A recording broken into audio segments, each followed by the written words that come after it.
Bem-vindas e bem-vindos ao CSA TV, o seu canal de notícias das Américas em português. Seguem agora os nossos destaques. A CSA realizou seu 4º Congresso Continental e elegeu seu novo secretariado para os próximos 4 anos. A Comissão Econômica para a América Latina e Caribe, a CEPAL, propôs uma renegociação da dívida para os países da região.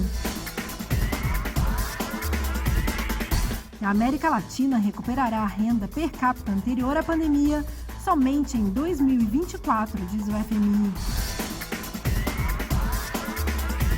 Na Colômbia, 904 líderes e 276 ex-integrantes das Farc foram assassinados desde 2016.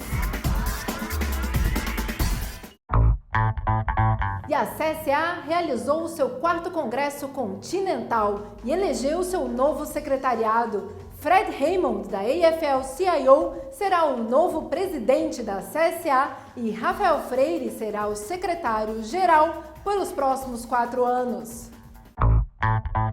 Com a participação de cerca de 500 delegadas, delegados, observadores e convidados, homenagens a dirigentes políticos e sindicais e um ato político central inédito, foi realizado entre os dias 20 e 23 de abril o 4º Congresso da Confederação Sindical dos Trabalhadores e Trabalhadoras das Américas, a CSA. Em resposta aos desafios atuais, o Congresso foi realizado pela primeira vez virtualmente. As palavras de abertura reafirmaram os compromissos assumidos pela CSA de defender mais do que nunca os direitos e avanços conquistados pela classe trabalhadora, de reafirmar o sindicalismo sociopolítico como diretriz e fazer um apelo às organizações. O Congresso contou com a participação de lideranças sociais e sindicais da região que contribuíram para o debate e intercâmbio de suas regiões. Também esteve o diretor-geral da Organização Internacional do Trabalho, OIT, Guy Ryder, que destacou que a CSA nasceu em 2008 com um compromisso com a unidade e o sindicalismo democrático. Este desafio foi sublinhado ao longo do Congresso pelo secretário-geral da CSA, Rafael Freire, que afirmou que somos uma única classe trabalhadora e que não há fronteira entre nós.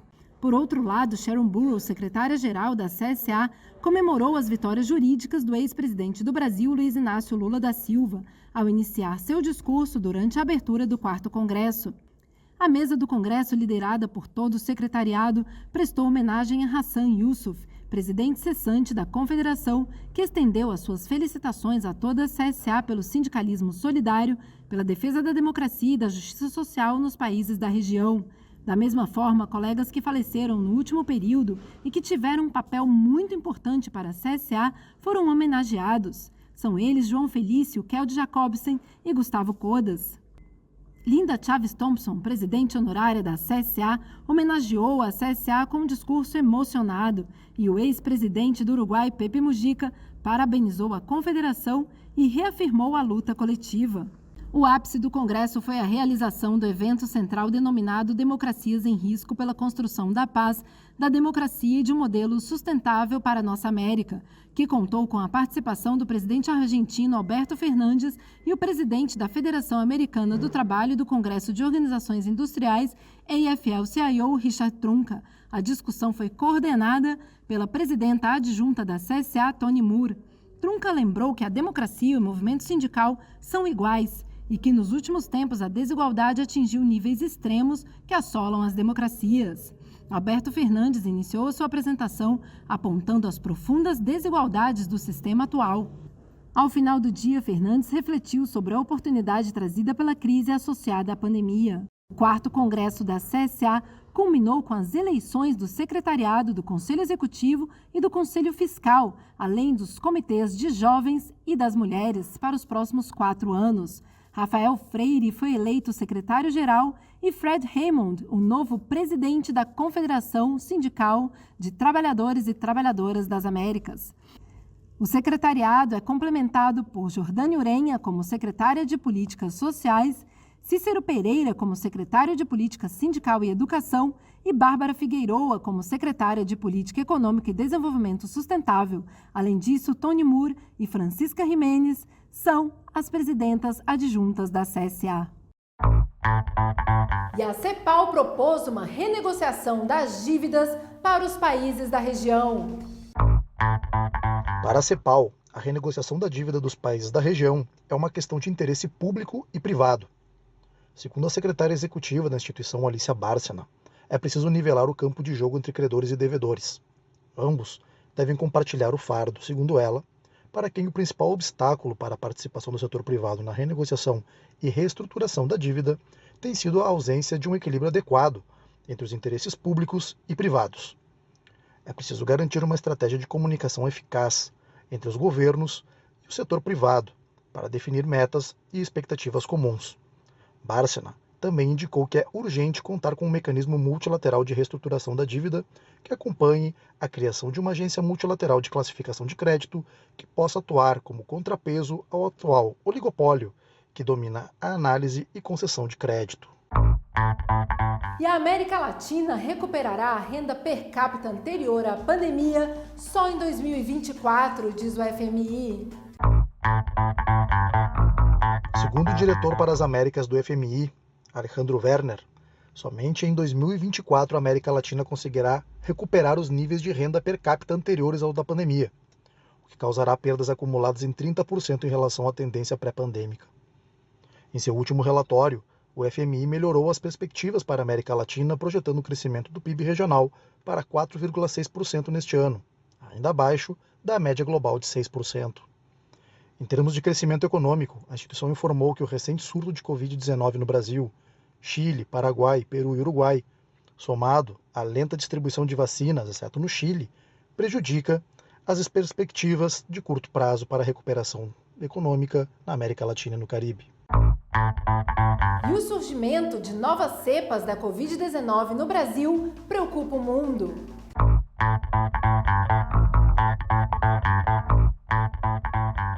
Além da P1 de Manaus e da P2 do Rio de Janeiro, pesquisadores estudam a aparição de mais cepas do coronavírus no Brasil e alertam sobre a possibilidade de que apareçam outras mais resistentes, caso permaneça o ritmo vertiginoso de contágios no país.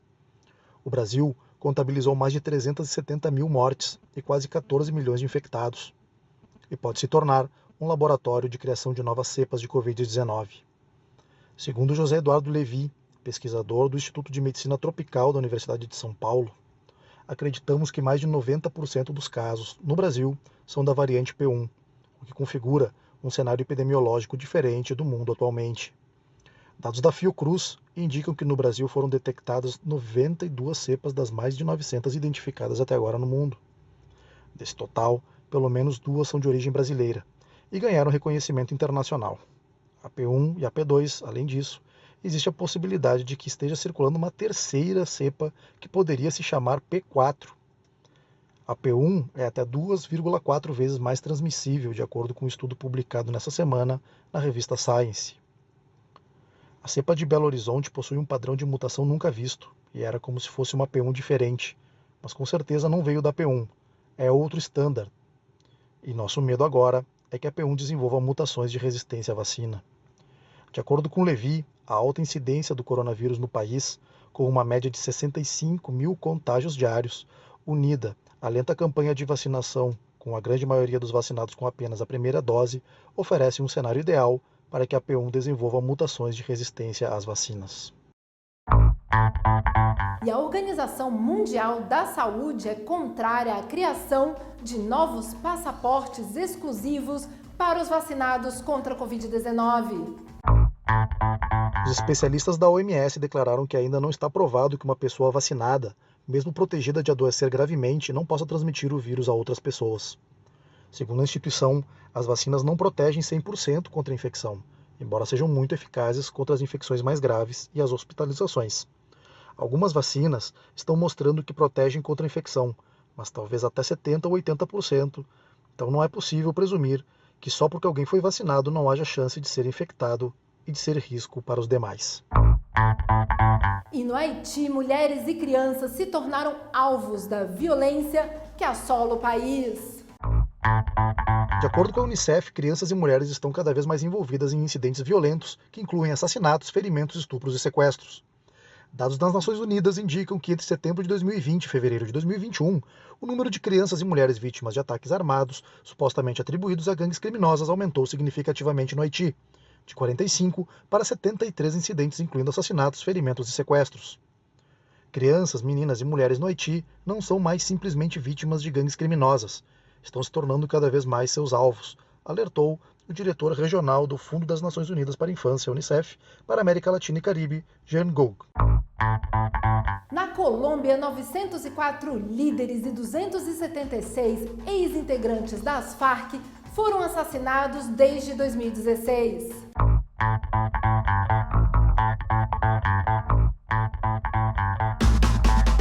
As instituições de paz da Colômbia alertaram que 904 líderes sociais e 276 ex-combatentes das Farc foram assassinados no país desde o dia 1º de dezembro de 2016. O presidente da Jurisdição Especial para a Paz, Eduardo Cifuentes, assegurou que a vida dos ex-combatentes e dos líderes estão em grande risco, devido às ameaças, homicídios, desaparecimentos, sequestros, despejos e outros ataques, dos quais foram vítimas desde a assinatura do Acordo de Paz em novembro de 2016.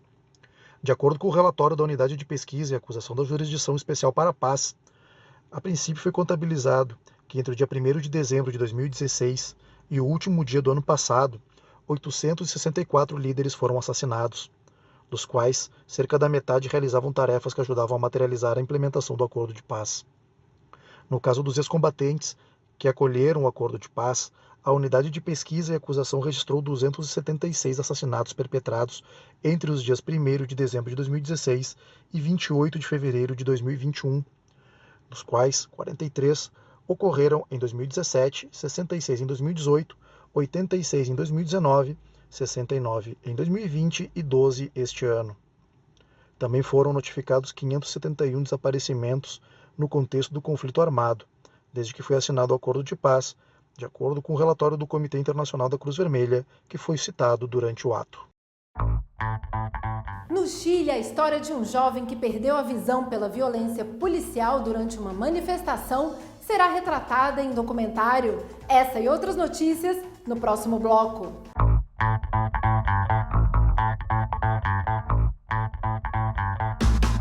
Es preciso conocer la historia de Chile. Mis padres son de clase media baja, ambos profesores. Se conocieron en dictadura y formaron familia en medio del horror. Que estamos en una guerra, que no ha terminado la guerra. La tarde de este viernes, Gustavo Gatica, de 21 años, recibió un impacto en el rostro. Recibió un impacto de perdigones de goma en su rostro, afectando sus dos ojos. Es terrible, han destrozado una familia, Eso han hecho estos desgraciados. El de Gustavo es el caso de trauma ocular más grave conocido desde que comenzó el estallido social. Estamos en guerra contra un enemigo poderoso, implacable, que no respeta a nada ni a nadie. 2 semanas antes del crimen contra mi hermano, jóvenes estudiantes indignados por el alza del transporte público comenzaron a evadir el pasaje masivamente, generando una ola de movilizaciones a nivel nacional sin precedentes y que terminó por aglutinar todas las demandas sociales existentes en Chile durante los últimos 30 años. Gustavo, mis padres y yo también salimos a las calles. Comenzaron a presentarse cientos de casos de violaciones a los derechos humanos que hicieron recordar lo peor de la dictadura de Pinochet. ¿Qué pasó con el país modelo de Latinoamérica? ¿Qué escondía Chile? E a Espanha e a Guatemala vão garantir vínculos de cooperação para a contratação de trabalhadores no setor agrícola. Essa e outras notícias no próximo bloco.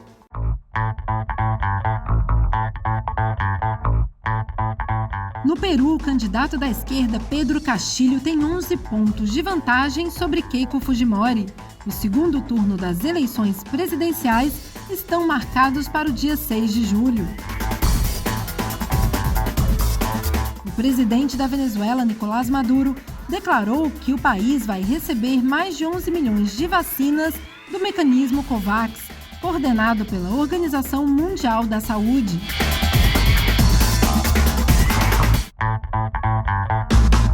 A Espanha e a Guatemala estabelecerão vínculos de cooperação para garantir a contratação de trabalhadores no setor agrícola. A Guatemala envia trabalhadores em entre-safras para trabalhar em países como Canadá, e busca replicar a iniciativa em outros países. Evo Morales e Luiz Arce alertam que não vão permitir outro golpe de Estado na Bolívia.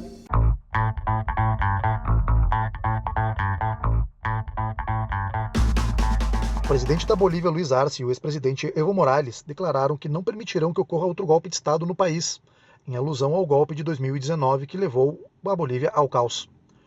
Para dizer a vocês com absoluta clareza, a direita golpista não passará. Os que perderam nas urnas, os que não receberam o voto popular, agora seguem confabulando, seguem maquinando um golpe de Estado, uma desestabilização porque são incapazes de ganhar o voto popular. As declarações foram feitas em uma enorme concentração organizada pelo Movimento ao Socialismo, MAS, na região central de Cochabamba, na qual participaram sindicalistas, operários, agricultores, indígenas, funcionários estatais, entre outros. Dizer aqui, Bolívia, à América Latina e ao mundo que, com base na nossa Revolução Democrática Cultural, o povo boliviano está unido. Cumprimento o esforço dos nossos prefeitos, que entram, e os que saem, por fazer esse esforço para estarem presentes e expressar a nossa grande unidade frente a tantas ameaças, frente a tantas mentiras da direita boliviana, com certeza apoiada pela Embaixada dos Estados Unidos. Os líderes políticos também se pronunciaram contra a gestão transitória da ex-presidente golpista Jeanine Áñez e a responsabilizaram pelos problemas econômicos que atravessam o país como consequência do golpe e da pandemia de Covid-19. E El Salvador usará cães farejadores para detectar casos de Covid-19.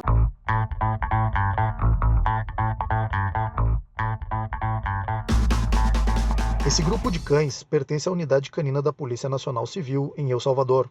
Eles são treinados para a detecção rápida através do olfato de indivíduos sintomáticos e assintomáticos, possivelmente afetados pelo coronavírus.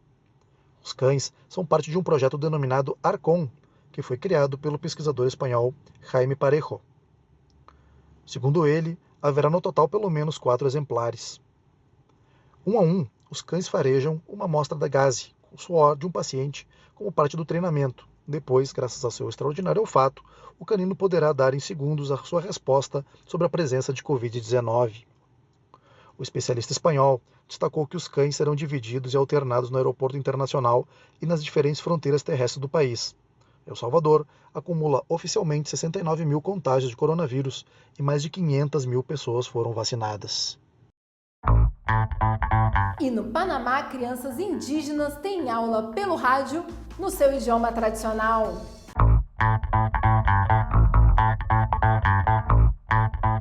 Três professoras do Panamá se reúnem para dar aulas aos seus alunos do pré-escolar através da rádio e da televisão pública. Entre microfones e câmeras, as professoras se adaptam a um cenário pouco habitual. Dessa vez, as aulas migraram para os estúdios radiofônicos da SER-TV, o sistema estatal de rádio e televisão do Panamá. No programa Conecte-se com a Estrela. Todas as aulas do projeto são no idioma original da comarca Gunayala, localizada no Caribe do Panamá. Dessa forma, as crianças em uníssono estão aprendendo sua língua e o espanhol.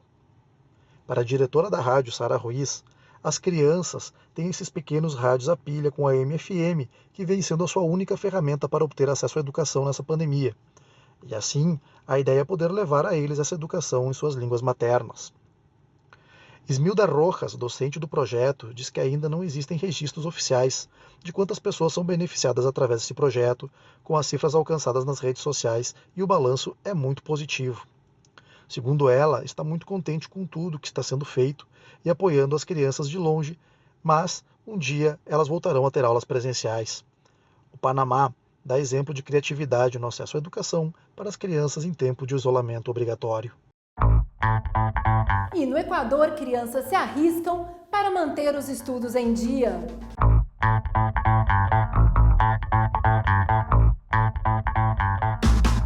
No interior do Equador, as crianças se arriscam para manter os estudos em dia. Valentina Arellano, estudante, atravessa segurando a mão da sua mãe em uma das trilhas do rio Carchi, fronteira natural entre o Equador e a Colômbia. Todos os dias elas caminham 1,5 km de distância para ir à casa da tia, que tem internet para poder estudar. Me levanto às 6. Acorda às 6 horas da manhã e tem que chegar às 6:30 para já estar apresentável nos estudos. E parece perigoso porque pode cair no penhasco. Valentina tem 9 anos e nacionalidade colombiana. mas vive do lado equatoriano da demarcação. A pandemia a mantém há mais de um ano a fronteira binacional fechada para o trânsito de pessoas, o que não impediu que a pequena se encha de valentia e decida recorrer o grande trajeto para ver a sua tia Narcisa Guadalupe. Segundo a tia, ela tem que passar por essa trilha todas as manhãs e vir aqui para continuar com suas tarefas. E Valentina não é o único caso de crianças ou de professores no Equador que se viram obrigados a procurar uma forma de seguir na escola. Mas sim, é um dos casos mais extremos conhecidos. A sua mãe, Miriam del Carmen, assegura que em tempos normais levaria cerca de 10 minutos para chegar à escola de ônibus, mas não na pandemia. Segundo ela, como não tem internet e tem que passar pelo perigo de todos os dias fazer isso, eles podem estudar nas casas deles e elas têm que se afastar da família. É o que diz a menina. E cerca de 90 mil alunos de mais de 4,3 milhões de crianças no país se encontram fora do sistema educativo por causa das dificuldades enfrentadas e pela intensidade da Covid-19, segundo alertava uma pesquisa do Unicef no início do ano passado. Alguns por não possuírem um computador para as aulas online e outros por não possuírem internet e muitos, como Valentina, ou pelas duas razões não conseguem ter acesso à educação. E eu sou Carol Coelho, da sede continental da CSA em Montevidéu, no Uruguai. Muito obrigada por nos acompanhar.